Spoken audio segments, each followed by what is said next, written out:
a reading of the book with vignettes from his life and all the stages he went through are important for us to know on this occasion. On 11th November 1896, the ambient sounds in Balakrishna Gandhi's household were pierced by the wails of his third born.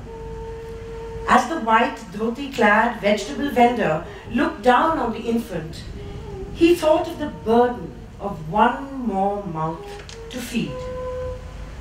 In his wildest dreams, he could not have imagined that the little flailing feet before him would one day cross the seas, or that those tightly clenched fists would wield influence over prime ministers and business leaders. In 1914, Vitthal got a seat in Wilson College on Marine Drive.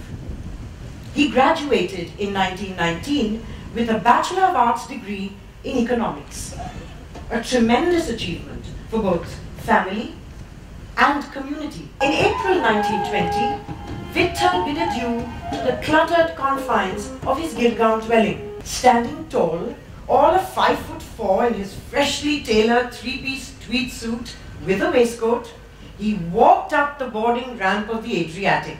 Vitthal's first visit to Columbia University was memorable. On campus, Professor Edwin Seligman was a living legend. Vitthal was one of the fortunate few he chose to nurture and develop. In December 1921, Vitthal successfully completed all the requirements of a master's degree in economics. Dressed in traditional black gown and square tasseled cap of the graduate, he strode up the steps of University Hall along with his classmates. On 29th April 1960, a collaboration agreement was signed. Based upon this, a company called US Vitamins and Pharmaceutical Corporation India Limited was incorporated with equal shareholding between US V&B Incorporated and the Gandhi family. Many Indians had their first taste of alcohol in bitter winter weather and found it warm and comforting. It did not appeal to Vitthal. He found solace in another habit. Pipe smoking seemed more civilized and gentlemanly than drinking. Vitthal cherished a vision to uplift the masses. He aspired for national growth through free enterprise and industrial development. He also pondered on social issues like the caste system and the education of women. Studying the problems of his Sewri constituency, Vitthal realized that when workers had to return to their villages during harvest or festival season, there was no transport. He wrote a detailed proposal for setting up a state transportation network reaching the interiors. He realized that his plan would remain on paper unless it had the right backing. So he sought an influential ally, Sir Purushottam Das Thakur Das, to help him push it through. Eventually, his recommendations were incorporated and resulted in the launch of the state transport buses. The first blue and silver-topped bus took off from Pune to Ahmedabad in 1948. The first Lok Sabha elections were scheduled for 1952, and in return for mayorship, S.K. Patil had promised him a ticket to contest. Vitthal was offered Bombay City North.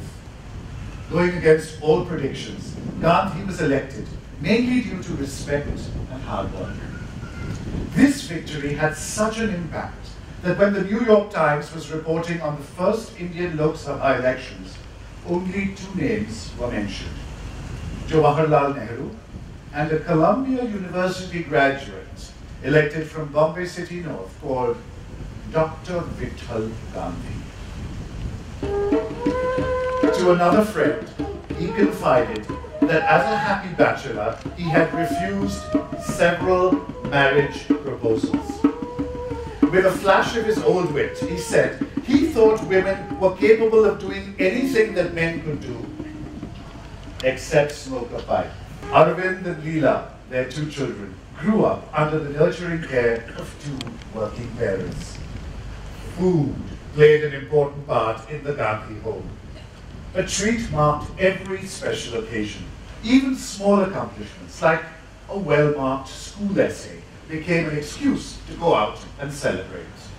In early 1957, there was much activity and anticipation in the Gandhi household, with the arrival of the first grandchild.